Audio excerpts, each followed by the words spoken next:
Hello दोस्तों, जय हिंद। मैं आप सभी को topper science classes YouTube channel पर स्वागत करता हूं।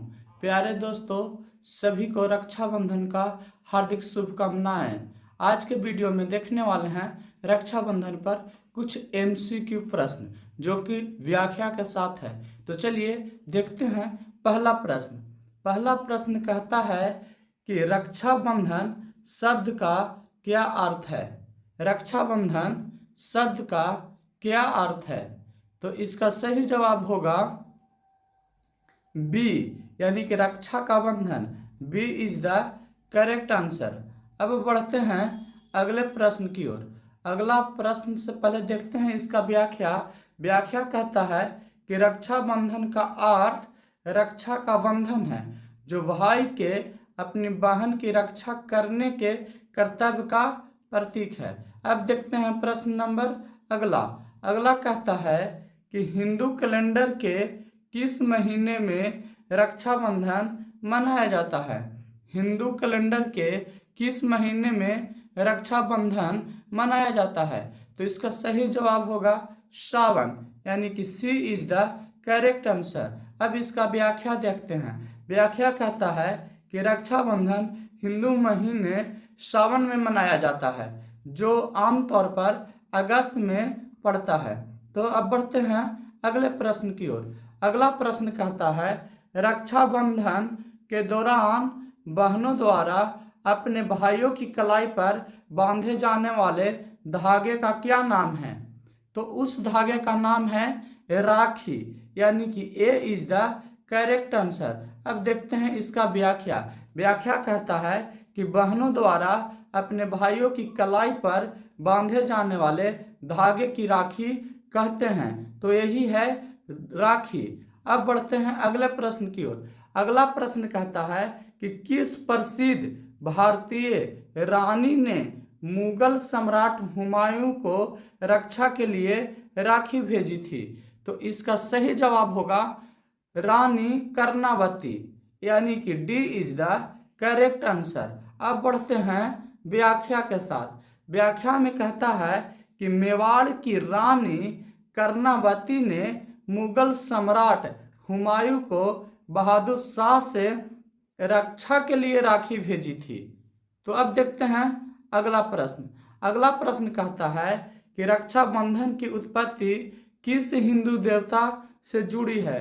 तो इसका सही जवाब है भगवान कृष्ण, यानी कि ए इज द करेक्ट आंसर। अब बढ़ते हैं व्याख्या की ओर। देखते हैं इसका व्याख्या में कहता है कि पौराणिक कथा के अनुसार भगवान कृष्ण का रक्षाबंधन से संबंध है। जब द्रौपदी ने उनकी कलाई पर रक्षा के लिए प्रतीक के रूप में कपड़े का एक टुकड़ा बांधा था, तब से यह रक्षाबंधन का त्यौहार लोग मनाते आ रहे हैं। तो अब बढ़ते हैं अगले प्रश्न की ओर। अगला प्रश्न कहता है कि भारत के कुछ क्षेत्रों में रक्षाबंधन के दिन ही कौन सा त्यौहार मनाया जाता है? कहता है कि भारत के कुछ क्षेत्रों में रक्षाबंधन के दिन ही कौन सा त्यौहार मनाया जाता है? तो इसका सही जवाब होगा नारली पूर्णिमा, यानी कि D is the correct answer. देखते हैं इसका व्याख्या कहता है कि समुद्र देवता को समर्पित नारली पूर्णिमा महाराष्ट्र में रक्षाबंधन के दिन ही मनाया जाता है। तो अब बढ़ते हैं अगले प्रश्न की ओर। अगला प्रश्न कहता है कि रक्षाबंधन से संबंधित द्रौपदी और कृष्ण की कथा का उल्लेख किस भारतीय महाकाव्य में मिलता है? तो इसका सही जवाब होगा महाभारत, यानी कि B is the correct answer. अब बढ़ते हैं अगले व्याख्या की ओर। व्याख्या में कहता है कि रक्षाबंधन से संबंधित द्रौपदी और कृष्ण की कथा का उल्लेख महाभारत में मिलता है। अब देखते हैं अगला प्रश्न कहता है रक्षाबंधन चंद्रमास के किस दिन मनाया जाता है? रक्षाबंधन चंद्रमास के किस दिन मनाया जाता है? तो इसका सही जवाब होगा पूर्णिमा, यानी कि ए इज द करेक्ट आंसर। अब बढ़ते हैं इसके व्याख्या की ओर। व्याख्या में लिखा गया है कि रक्षाबंधन हिंदू श्रावण मास की पूर्णिमा को मनाया जाता है। चलिए सभी लोग को इस चैनल की ओर से रक्षाबंधन की हार्दिक शुभकामनाएं। अब देखते हैं अगला प्रश्न।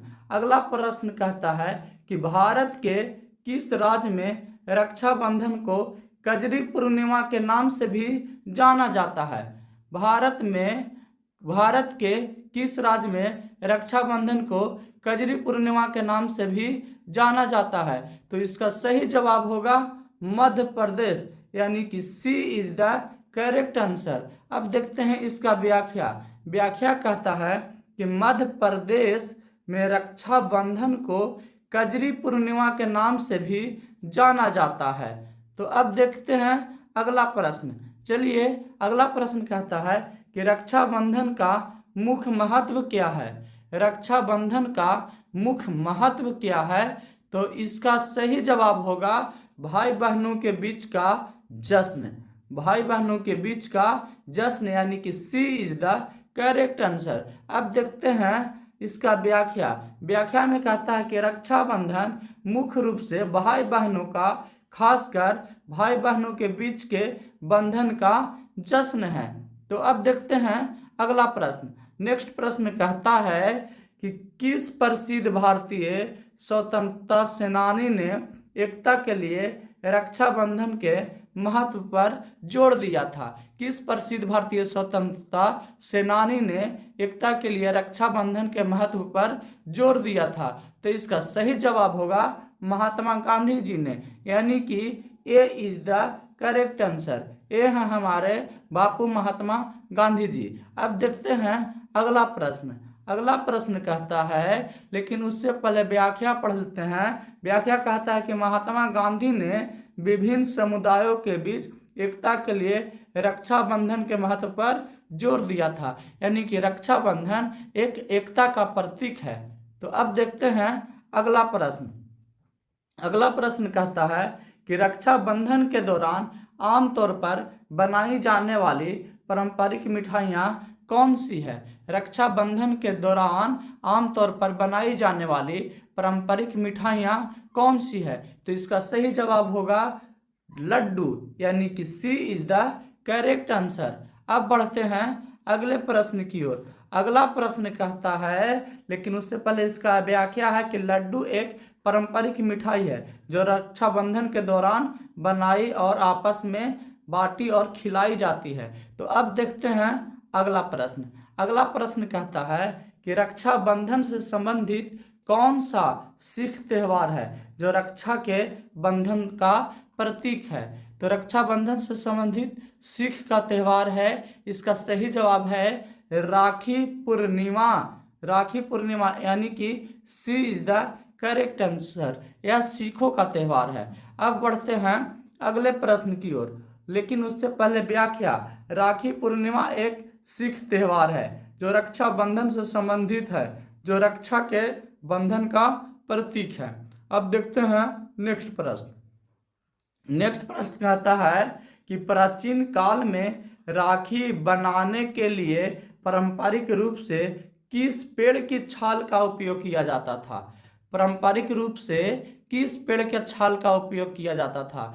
तो इसका सही जवाब होगा पीपल, यानी कि ए इज द करेक्ट आंसर। देखते हैं इसका व्याख्या। व्याख्या कहता है कि प्राचीन काल में राखी बनाने के लिए पारंपरिक रूप से पीपल के पेड़ की छाल का उपयोग किया जाता था, लेकिन अभी तो लोग चाइनीज एवं कुछ कागज एवं प्लास्टिक का यूज कर रहे हैं। तो चलते हैं अब अगले प्रश्न की ओर। अगला प्रश्न कहता है कि भारत के किस राज्य में ब्राह्मण समुदाय रक्षाबंधन को अवनी अभितम के रूप में मानता है?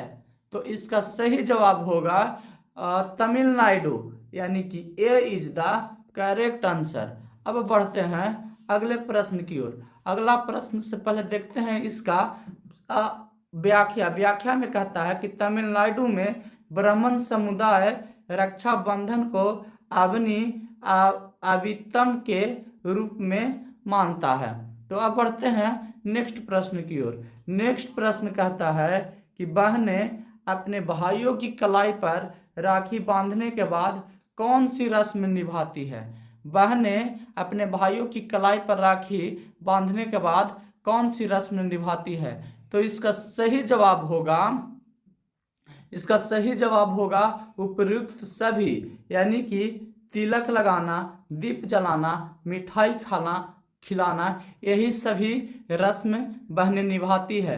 तो इसका डी इज द है करेक्ट आंसर। अब बढ़ते हैं अगले प्रश्न। अगला प्रश्न से पहले इसका व्याख्या बताता है कि राखी बांधने के बाद बहनें अपने भाइयों को लिलाट पर तिलक लगाती है, दीप जलाती है और मिठाई खिलाती है जैसी रस्म निभाती है। तो अब बढ़ते हैं अगले प्रश्न की ओर। अगला प्रश्न कहता है कि भाई पारंपरिक रूप से अपनी बहनों को राखी के बदले क्या देता है। तो इसका सही जवाब आप कमेंट्स में लिखिएगा। तब तक के लिए